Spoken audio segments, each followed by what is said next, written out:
وراح يجي ويطلع راح تقول له محرم شو السنة، يختلف. ما بي لا روحية، لا بي ما أدري شنو، لا بي طعم. الطعم مو محرم، هي المرقة نفس المرقة والملحة نفس الملحة، بس أنت صار عندك مشكلة راح الذوق من عندك.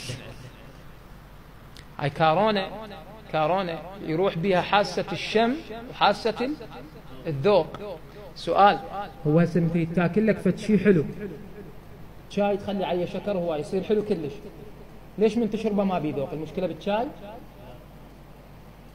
فلا تخلي الصوش بمحرم. شوف المشكلة عندك، خاف ضربك فيروس تمادي روحك، فقدت اللذة.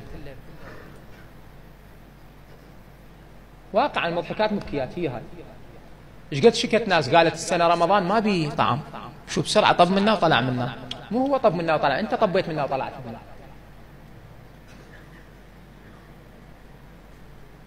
انت طبيت منا وطلعت منا، ما ادري بالسالفة. انت تايه رايح بعالم ما ادري وين، لا انت للسماء ولا انت للقاع. مثل اللي يوقف للصلاة. هذا يوم من الايام واحد قاعد يصلي في الصلاة خاشعة، شوي لطيفة، قاعد يصلي في الصلاة خاشعة، يقعد بالبيت ما رهمت، راح منا ما رهمت. اخير شي راح للمكان، قال خلي اشوف لي فد مكان ما بي واحد يعرفني. راح لقى له فد جامع توهم يبنون بيه وما ادري شنو. قال هم ما اصلي بالحرم جوا، خلي اصلي بالساحة وحدي حتى ما حد يعرفني. اتوضى وما ادري شنو، هو حط مصلايته وبدا يصلي. اول ما رفع راسه تكبيرة الاحرام لقى المنارة ما مبنية. المهم بعد تعرف انت جص ورمل وسميت وعمال وما ادري شنو، خلصت المنارة، السلام عليكم ورحمة الله وبركاته، التفت الروح خلص الصلاة. قال شنو يعني؟